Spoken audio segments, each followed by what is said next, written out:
नमस्कार व्यूअर्स, मैं हूं अमीश देवगन और इस समय हमारे साथ एक्सक्लूसिवली बातचीत करने के लिए मौजूद हैं बाबा बागेश्वर। बाबा बागेश्वर, आपका अभिनंदन है न्यूज 18 पर। नमस्कार। बहुत बहुत धन्यवाद, बहुत बहुत धन्यवाद भैया आपका और न्यूज 18 के सभी दर्शकों का बहुत बहुत धन्यवाद। सीताराम। अक्सर हमने हॉस्पिटल के अंदर मंदिर देखे हैं, लेकिन यह पहली बार होने जा रहा है बाबा कि बागेश्वर धाम में अंदर अस्पताल बनेगा। जी, हमारे जीवन में हमने जो यहाँ क्षेत्र, हमारा बुंदेलखंड क्षेत्र है, बहुत पिछड़ा है। 10-12 जिले यूपी के हैं, 7-8 जिले एमपी के हैं। आर्थिक हीनता है, पलायनवादी बहुत लोग हैं, तो कई बार जब इनको बहुत इमरजेंसी हो जाती थी तो ये झांसी नहीं पहुंच पाते थे। ग्वालियर, झांसी, इधर सतना, रीवा, इधर भोपाल। तो कई बार कई रोगियों का शरीर किसी कारण बस बीच में ही शांत हो जाता था। जब कारण पता लगता था तब ये पता लगता था कि समय पर उपचार नहीं मिला, इसलिए अमुक रोगी की मृत्यु हो गई। ये हमारे हृदय को बहुत झंझोड़ता था कि हम ऐसा क्या कर पाए। तो भगवान की कृपा हुई, मन में संकल्प जगा, सबका सहयोग मिला, तो अब हमने प्रण लिया कि अभी तक अस्पतालों में मंदिर थे, अब हम मंदिर में अस्पताल बनाएंगे, वो भी बुंदेलखंड में, और वो भी बागेश्वर धाम पर। कैंसर हॉस्पिटल ही क्यों? कैंसर अस्पताल क्यों? कैंसर हॉस्पिटल क्योंकि हमारे यहाँ आदिवासी ट्राइबल क्षेत्र बहुत ज्यादा है और वर्तमान में कैंसर सबसे ज्यादा फैलने वाला एक भयंकर रोग हो गया, जो समस्त लोगों के लिए, एक तो उसका इलाज महंगा है, उसका इलाज बहुत रेयर है और वो बहुत कॉस्टली भी है। और बड़े बड़े हॉस्पिटलों में, कैंसर के हॉस्पिटलों लंबी कतारें, लंबी लाइन, जिस कारण से बहुत ज़्यादा दिक्कत होती है। तो हमने सोचा कि अपने ही क्षेत्र में ये 17-18 जिलों के लिए एक सुविधा हो सके, मध्य प्रदेश के लिए एक सुविधा हो सके, इसलिए पहले तो कैंसर हॉस्पिटल है, बाद में इसे मेडिकल कॉलेज तक ले जाने का हमारा विजन है। योजना तो बड़ी है आपकी बाबा, कोई विकल्प नहीं है बाबा। योजना तो आपकी बड़ी है, लेकिन प्रधानमंत्री को बुला लिया और कन्या विवाह हो रहा है, उसमें राष्ट्रपति आ रही है, यानी आपका तो जलवा है। देश के प्रधानमंत्री आ रहे हैं। नहीं, कोई जलवा नहीं है। ये माननीय यशस्वी प्रधानमंत्री जी के विशाल हृदय के भाव के कारण हो पा रहा है। हमारे शहर से गांव के, छोटे से गांव को, छोटे से शहर को इतनी बड़ी उपलब्धि देखने को मिल पाएगी। 23 फरवरी को ऐतिहासिक दिन देखने को मिलेगा कि माननीय यशस्वी प्रधानमंत्री जी जो नवाचार के लिए जाने जाते हैं, वो यहाँ पर आकर के माननीय प्रधानमंत्री जी जब शिलान्यास भूमि पूजन करेंगे तो पूरा बुंदेलखंड उनको गदगदता के साथ धन्यवाद और आशीर्वाद देगा। जी, लेकिन आपका ये अस्पताल अति आधुनिक होगा, लेकिन बड़ा सवाल है यहाँ पर डॉक्टर आएंगे कैसे? आप आएंगे क्योंकि इलाका बड़ा पिछड़ा है, ये एक बड़ी चिंता की बात है। डॉक्टर कैसे पहुंच पाए? जी, उसके लिए धाम के कुछ डॉक्टर्स के साथ में संवाद चल रहा है और उनके पढ़ाई पर धाम जन सेवा समिति व्यय कर रही है और वेदांता ग्रुप के साथ में अनुबंध की चर्चा चल रही है। उन्होंने लिखित में हमें आश्वासन दिया है कि हम आपके संचालन में संपूर्ण मदद प्रारंभ से लास्ट तक के लिए करेंगे। और भी हॉस्पिटल हैं, शंकर हॉस्पिटल है नागपुर का, इन सब हॉस्पिटलों से संवाद परिचर्चा जारी है और उनके द्वारा हमको मदद मिलेगी और देसी और विदेशी डॉक्टरों का यहाँ पर उच्च चिकित्सक जो परामर्श देंगे और गुणज्ञ चिकित्सकों को बुलाने का पूरा कार्य किया जाएगा उनके रहने के लिए, उनके रहने का।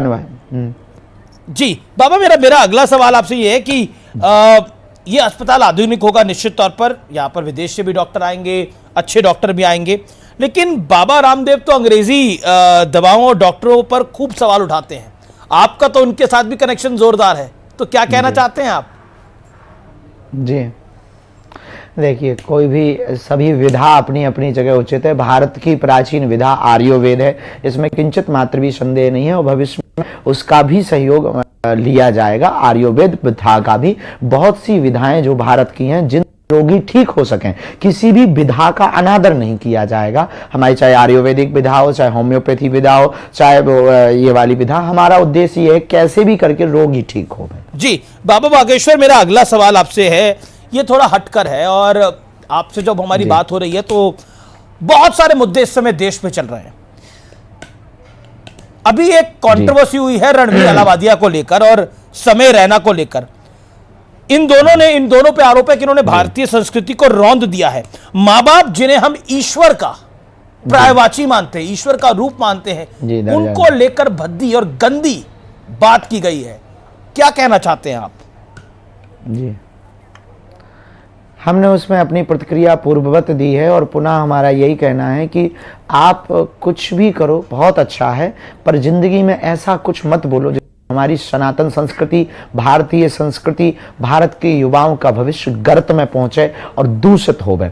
दूषित पद्धति व्यक्ति, मानसिकता का व्यक्ति पूरे समाज को गंदा कर देगा। उनके द्वारा कहा हुआ शब्द कई युवाओं के विचारों को दूषित कर देगा और हमें लगता है इसे मानसिक कुपोषण कहा जा सकता है। ये मानसिक कुपोषण के शिकार हैं जो इस प्रकार के विचारों को समाज में, आपके अंदर विचार होना एक अलग है, दूषित विचार आते जाते रहते हैं, लेकिन उसको समाज में प्रस्तुत करना एक अलग विषय है, वो भी इतने सम्मानीय प्लेटफॉर्म, यूट्यूब चैनल या किसी भी विषय से। तो हमें लगता है कि इस पर सरकार को बहुत कड़ी कार्रवाई करनी चाहिए। जब आपने ये शब्द सुने, बहुत जब आपने ये शब्द सुने तो आपका पहला विचार मन में क्या आया? फूहड़ता लगा कि ये शुद्ध फूहड़पन है और शुद्ध एक हिसाब से ये अब क्या कह दें, बदतमीजी है, यूं कह दें। अब ज्यादा कुछ कहेंगे तो लोग कंट्रोवर्सी करेंगे। नहीं, ज्यादा इसमें कंट्रोवर्सी तो हो गई है। सुप्रीम कोर्ट ने बोला है कि ये गंदे दिमाग की उपज है, इससे भद्दा सोचा नहीं जा सकता है। ये तो ऑनरेबल सुप्रीम कोर्ट ने बोला है। हाँ जी जी जी, बिल्कुल बेझिझक, इससे तो गंदा कुछ हो ही नहीं सकता। लेकिन ये आने वाली जनरेशन के लिए, जो जनरेशन इनको देखती है, उनको बाबा आप क्या कहना चाहेंगे? वो आपको भी फॉलो करते हैं, क्या कहना चाहते हैं आप उनको? उनको लगता है ये कूल है।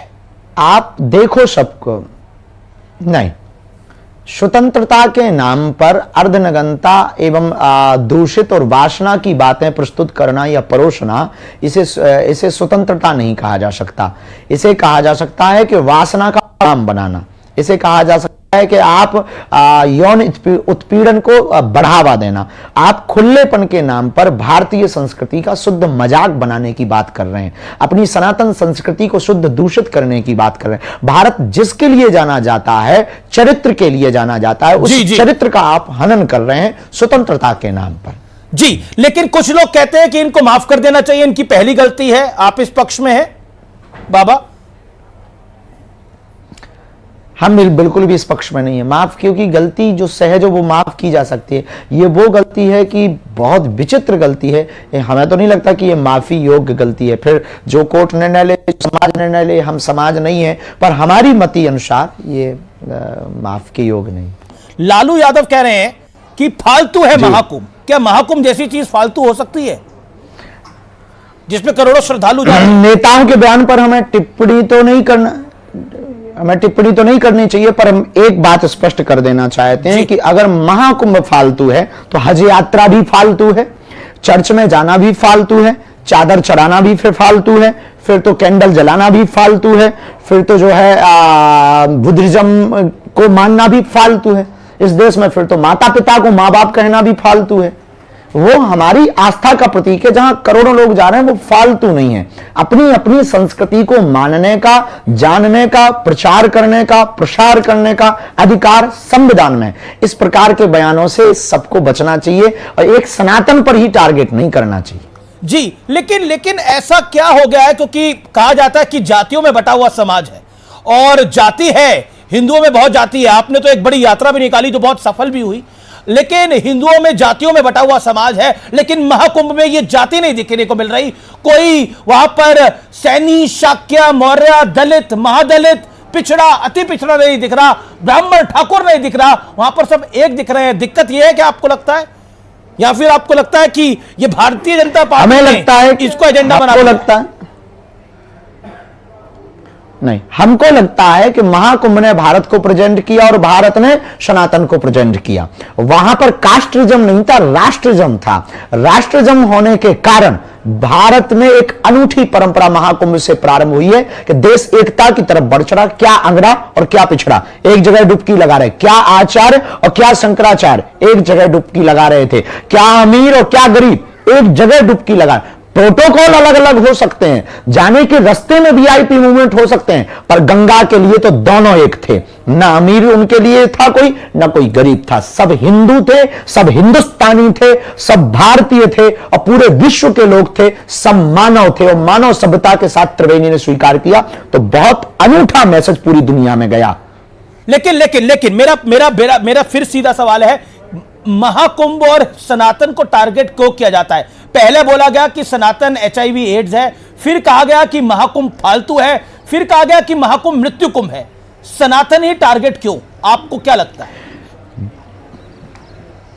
क्योंकि सनातन के कुछ लोग बुजदिल हैं, वो जवाब नहीं देते हैं, चुप रहते हैं, जिस कारण से इनके बोलने की बातों में बड़बोलापन लगातार बढ़ता ही जा रहा है। इसलिए हम इस देश को हिंदू राष्ट्र चाहते हैं, ताकि आप कायदे में बोलेंगे, कायदे में रहेंगे तो फायदे में रहेंगे। कायदे में रहेंगे, फायदे में रहेंगे। लेकिन कांग्रेस के एक नेता है जो कि लगातार बयान दे रहे हैं, हालांकि कुछ हिंदू संगठनों ने बोला कि उनका मुंह काला हो जाना चाहिए, ये मैं नहीं कह रहा, कुछ हिंदू संगठनों ने बोला, वो आपको चैलेंज दे रहे हैं। मैं नेता का नाम नहीं लूंगा, लेकिन वो आपको चैलेंज दे रहे हैं, कांग्रेस के एक नेता हैं। क्यों आपको लगता है कि आपको क्यों टारगेट किया जा रहा है? कोई नहीं, हम तो सबके हैं, हम किसी पार्टी के थोड़ी हैं। अब हमें टारगेट पता नहीं क्यों किया जा रहा है। इस देश में कई बार ना हमें लगने लगता है कि अब हमको वाटर प्रूफ की जगह गाली प्रूफ हो जाना चाहिए। वाटर प्रूफ की जगह गाली प्रूफ हो जाना चाहिए। लेकिन ये अपशब्द अच्छा, लेकिन ये अपशब्द क्यों? वो आपके साथ शास्त्रार्थ की प्रतियोगिता करना चाहते हैं, और हिंदू संगठन कह रहे हैं कि एक पीठाधीश्वर के लिए तो ये बोलना गलत ही रहेगा तुम्हारे लिए। बोलिए, क्या कह रहे हैं बाबा? हमने ये कहा कि अगर किसी को शास्त्र करना है, वो जो आपने शास्त्रार्थ करना है, हम तो शास्त्र जानते, जितना जानते उतना ही बोल देंगे। आप आ जाएं, उनको जरूर कह दें, हमारा तो दर खुला है, और हम किसी राजनेताओं को जवाब नहीं देना चाहते हैं जी। लेकिन चलिए मैं फिर धर्म की बात कर लेता हूं। ममता कुलकर्णी को लेकर एक विवाद हुआ, कुंभल अखाड़े को लेकर आपने भी बोला कि यह सही नहीं है। अब दोबारा उनको महामंडलेश्वर की नियुक्ति उनकी हो गई है। क्या कहना चाहते हैं इस विवाद पर, ममता कुलकर्णी वाले मामले पर? एक बॉलीवुड की हीरोइन है, सबको सम्मान से काम करने का अधिकार है, लेकिन महामंडलेश्वर की पदवी सवालों में आ जाती है कई बार। थोड़ा सा तो लगता है कि पदवी प्रभाव से नहीं होनी चाहिए, साधु स्वभाव से होना चाहिए। फिर भगवान, हमारे देश में आचार्य हैं, शंकराचार्य हैं, वो जो निर्णय लेंगे वो उचित लेंगे, उनके निर्णयों पर हम किंतु परंतु नहीं कर सकते। जी बिल्कुल, आपकी बात सही है। लेकिन ये बॉलीवुड को लेकर आपका प्यार भी है, आपका दुलार भी है, लेकिन आपका गुस्सा भी है। अब मैंने देखा आपके कार्यक्रम के अंदर आपकी जो पदयात्रा चली थी, उसमें संजय दत्त जैसा सुपरस्टार सड़क पर बैठ गया था। तो बॉलीवुड पर आपको गुस्सा भी आता है, लेकिन बॉलीवुड आप वाले आपसे आशीर्वाद लेने भी आते हैं। मैंने बड़े बड़े स्टार्स को आपके पास आते हुए देखा आशीर्वाद लेने के लिए। नहीं, हमारे हर रास्ते में दोनों पक्ष हैं। हम सत्य को सत्य और असत्य को असत्य बोलते हैं। जो गलत है उसे वो हमारा भी क्यों ना कोई, हमें गाली इस देश में इसलिए मिलती है, हमारी कंट्रोवर्सी इसलिए होती है क्योंकि हम मुंह पर बेबाक और जो रियल है वो बोल देते हैं। जी लेकिन संजय दत्त आपके कार्यक्रम में, क्या अभी भी कोई ये प्रधानमंत्री वाला जो कार्यक्रम है इसमें भी कुछ बॉलीवुड के सितारे आएंगे क्या? आमंत्रण तो दिया है, अब जो आ जाए, जिनका धाम के प्रति निष्ठा है, किन आमंत्रण दिया है, वो आ सकते हैं, उसमें कोई किन को आपका आमंत्रण होगा? कौन जो हमसे जुड़े अस्वीकार करेगा? सबकी पर्ची को तो आपको खोलनी है। नहीं नहीं नहीं, नहीं। नहीं, बालाजी के प्रति सबकी निष्ठा है। तो अभी शायद उनकी व्यस्तता बहुत है संजू बाबा की, वो चूंकि हमारे धाम के परिवार के अंग ही हैं, तो बाद में वो आएंगे। और सब आ रहे हैं, वीरेंद्र सहवाग भी आ रहे हैं, और रोबिन उथप्पा आ रहे हैं, आरपी सिंह आ रहे हैं, द ग्रेट खली आ रहे हैं। जी जी, और बहुत लोग हैं जिनके हम नाम नहीं ले पाए हैं। नहीं, बिल्कुल बिल्कुल बिल्कुल बिल्कुल।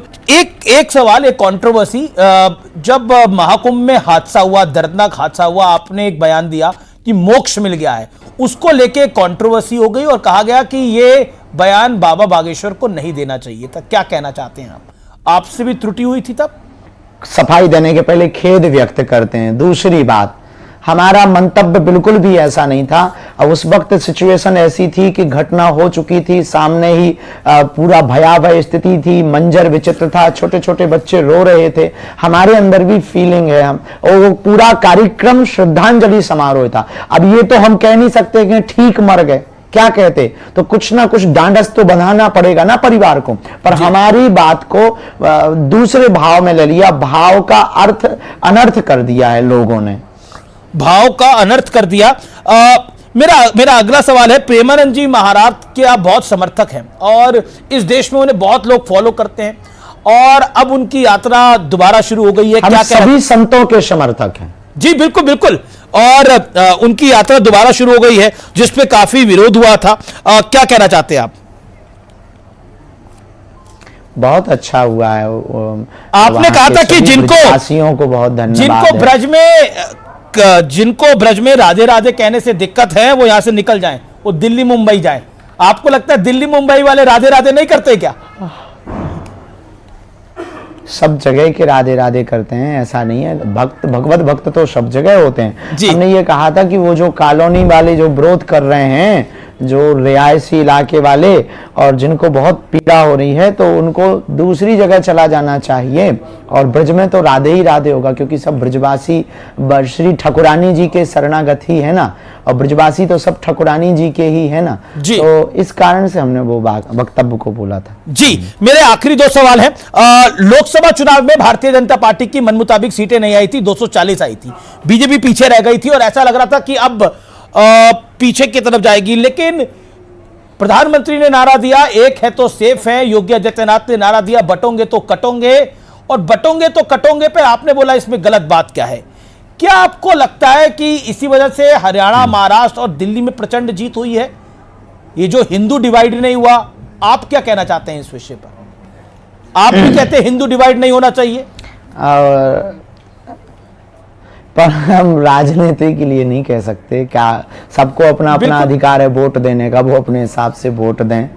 तो भारत तो आज़ाद है, स्वतंत्र है, तो वोट डालने वाले भी स्वतंत्र हैं, पर जो देश के लिए काम करे, राष्ट्र के लिए काम करे, सनातन के लिए काम करे, उसी को जो है गरिमामय पद पर बैठना चाहिए। क्या जातिगत जनगणना होनी चाहिए और आप बटोंगे तो कटोंगे के समर्थन में है? दो सवाल। जातिगत जनगणना के पक्ष में हम बिल्कुल भी नहीं है। अगर गणना ही करनी है तो अमीर और गरीबों की कर दो, आप कितने अमीर हैं और कितने गरीब हैं। पर राहुल गांधी तो और अखिलेश यादव, केजरीवाल सब कह रहे हैं होनी चाहिए जातिगत जनगणना। अब उनका अपना निजी मत है, सबको अपना मत बोलने का अधिकार है। जातिगत जनगणना से देश गृह युद्ध की तरफ चला जाएगा, और जातिगत जनगणना करके करोगे भी क्या? जनगणना इसलिए की जाती कि और कितने स्टेशन, पुलिस स्टेशन, हॉस्पिटल खोले जाएं, भर्ती निकाली जाए, पर अगर जातिगत जनगणना करेंगे तो देश गृह युद्ध की तरफ जाएगा। एक चीज जो कि आरएसएस चीफ ने हाल में बोली और उस पर आपकी राय लेनी जरूरी है, उन्होंने बोला, मोहन भागवत जी ने कहा कि हिंदू समाज को इकट्ठा होना होगा। क्या आपको लगता है हिंदू समाज एक नहीं है? अभी तो नहीं है। आप मानते हैं इस बात को? अगर होता तो मणिपुर नहीं जलता, अगर होता तो बहराइच की घटना नहीं होती, अगर होता तो हम पर ही इतनी टिप्पणियां नहीं होती, क्योंकि हम विदेशी थोड़ी हैं, हम भी तो हिंदू ही हैं, और हमारे ही लोग हम पर टिप्पणी कर रहे हैं, और हमारे संतों पर टिप्पणी कर रहे हैं, महापुरुषों पर टिप्पणी कर रहे हैं, महाकुंभ पर टिप्पणी कर रहे हैं, गंगा पर टिप्पणी कर रहे हैं, तो राम पर टिप्पणी कर रहे हैं, मंदिरों पर टिप्पणी कर रहे हैं। इसलिए तो हमने 23 फरवरी को सोचा है कि सबके मुंह पर तमाचा लगेगा कि जब अस्पताल में मंदिर नहीं, मंदिर में अस्पताल होंगे, वहां कृपा भी मिलेगी और दवा भी मिलेगी, और बुंदेलखंड के इतिहास में यह लिखा जाएगा। और 26 फरवरी को दूसरा तमाचा लगेगा कि मंदिरों की दान पेटियों में आने वाले चढ़ावा से गरीबों की बेटियों का घर बसाया जाएगा। अच्छा, एक सवाल सोशल मीडिया पे आपके लिए आया है, अब मुझे हिचक हो रही है पूछूं कि नहीं पूछूं, लेकिन मैं पूछ लेता हूं, माफी के साथ पूछ लेता हूं। कहा जा रहा है कि आप इतने हैंडसम हैं, इतने स्मार्ट हैं, और आपकी तो शादी की उम्र भी है, तो बाबा शादी करने का विचार करते हैं या नहीं करते हैं? करते हैं करते भी हैं विचार, और जल्दी ब्याह भी करेंगे, और आपको भी आमंत्रण कार्ड देंगे, न्यूज 18 को भी आमंत्रण कार्ड देंगे। सूट अभी से मत सिलवाना, छोटा पड़ सकता है। पहले कुछ हमारे सपने हैं जो हम जगते हुए देख रहे हैं, वो हमें सोने नहीं दे रहे। हमें पहले इस बुंदेलखंड के लिए कुछ करना है। फिर तो तो मतलब कितने महीनों का या सालों का या दशकों का इंतजार करना पड़ेगा? नहीं, दशकों का नहीं, बस जल्दी ही हो जाएगा। जल्दी हो जाएगा, जल्दी हो जाएगा। हम 95 साल में थोड़ी करेंगे। जी बाबा बागेश्वर, आपका बहुत बहुत धन्यवाद। और आप बहुत बड़ा काम कर रहे हैं, आपका कैंसर हॉस्पिटल बना रहे हैं, बहुत बड़ा काम कर रहे हैं। इसके लिए आपको आपका बहुत बहुत अभिनंदन है। बहुत बहुत धन्यवाद हमारे साथ जुड़ने के लिए आज। तो ये थे बाबा बागेश्वर।